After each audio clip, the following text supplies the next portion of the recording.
حضرت بابا فرید رحمۃ اللہ علیہ کے تذکرے کے بعد شیخ محقق شاہ عبدالحق محدث دہلوی رحمۃ اللہ علیہ خواجہ نظام الدین اولیاء کے بارے میں یہ بات لکھتے ہیں. فرمایا کہ آپ پاک پتن پہنچے تو آپ کی عمر 20 سال تھی. کس کی؟ خواجہ نظام الدین اولیاء کی. بابا فرید شیخ فرید نے رحمہ اللہ نے قرآن پاک 6 مہینہ آپ کو تجوید پڑھائی. اللہ، یہ نہیں کہ پیر کی قرات ہی مجہول ہے. پیر کی قرات ہی مجہول ہے تو ہاتھ پکڑ کے کہتے ہیں امام صاحب نماز آپ پڑھاؤ. یہ بابا فرید ہے رحمۃ اللہ علیہ. لوگ ان سے قرآن کی تجوید پڑھتے تھے. کیا بات ہے، سبحان. حضرت خواجہ نظام الدین اولیاء رحمۃ اللہ تعالی علیہ، یہ خاص بات یہاں پر کر رہا ہوں، 20 سال کی عمر میں حضرت سرکار بابا فرید کے پاس آئے. 6 مہینہ بابا صاحب سے کیا پڑھی آپ نے؟ قرات پڑھی، تجوید پڑھی. اور اس کے بعد آپ نے بابا صاحب سے عوارف المعارف پڑھی، جو تصوف کی اعلیٰ ترین کتاب ہے. میرے آقا سرکار خواجہ شیخ شہاب الدین سہرورد کی کتاب. حضرت عوارف المعارف کے 6 باب کا درس لیا. اس کے بعد میں آگے عرض کروں گا آپ کے سامنے اہل سنت کی وہ عقیدے کی کتاب کہ جس میں ماتریدی مزاج پر عقیدہ جمع کیا گیا ہے. بابا فرید رحمۃ اللہ علیہ نے تمہید عبد الشکور سالمی آپ کو پڑھائی.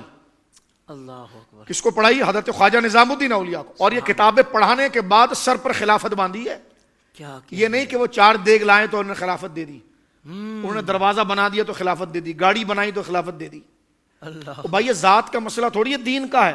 پہلے پوچھا تجھے دین آتا کتنا ہے؟ داڑھی منہ پر نہیں، خلافت دے دی. نماز اس کو آتی نہیں، خلافت دے دی. توجہ ہے. تو یہ آپ دیکھیے کہ بابا فرید، میں آگے بتاؤں گا کہ ان سے کتابیں، لیکن یہاں صرف بتانے کا مقصد یہ ہے کہ حضرت بابا صاحب رحمۃ اللہ علیہ نے آپ کو قرآن مجید کی قرات بھی پڑھائی، آپ کو عقیدے کے اندر کتاب جہاں تصوف پڑھایا، اخلاق، عوارف المعارف کے 6 باب پڑھائے ہیں. اس پر بھی ایک پروگرام انشاءاللہ کبھی اس کتاب پر ہم کریں گے. اور پھر عبد الشکور سالمی رحمہ اللہ کی کتاب علم عقائد کے اندر جو اہل سنت عقیدہ میں آگے عرض کروں گا، یہ پوری کتاب پڑھی، ٹھوک بجا کے پڑھائی، یعنی پوری یاد کرائی.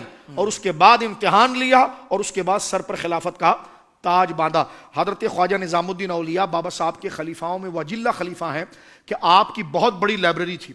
علاؤالدین خلجی اس دور میں تھا. اور بابا صاحب کے ملفوظ کو بھی ہم ذکریں گے. بابا صاحب یہ نہیں کہ جہاں دیکھا کہ سیٹ کا دروازہ کھلا ہے تو وہاں چلے گئے. نہیں. علاؤالدین خلجی بڑی محبت کرتا تھا سرکار خواجہ نظام الدین اولیاء سے، لیکن آپ نے ملاقات نہیں کی اس سے. اچھا. بلکہ آپ درویشوں اور طلباء سے آپ ملاقات کیا کرتے تھے.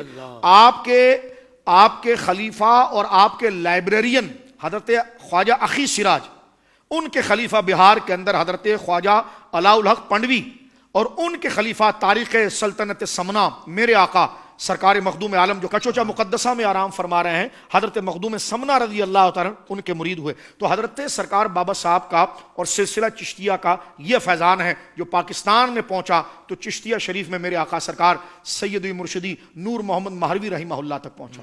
وہاں سے دیکھیں پھر یہ پیغام آ رہا ہے سیال شریف کی طرف، وہاں سے پھر تاجدار گولڑا کی طرف آ رہا ہے. تو یہ پوری نہر جو آ رہی ہے، جو اسلام کی نہر جو ہر خشک زمین کو سرکار کے اخلاق سے گویا کہ سرسبز بنا رہی ہے، یہ فیضان بابا فرید کا ہے. اور اوپر سے حضرت سرکار خواجہ غریب نواز رضی اللہ تعالیٰ کا. سوشل میڈیا پر اسلام کی صحیح تعلیمات جاننے کے لیے ابھی حافظ سائر قادری کا نیا YouTube channel Islamic digital studio subscribe کر لیں، اور ہاں نوٹیفیکیشن بیل آئیکن کو بھی پریس کر لیں تاکہ ہماری نئی ویڈیوز آپ تک بر وقت پہنچ سکے.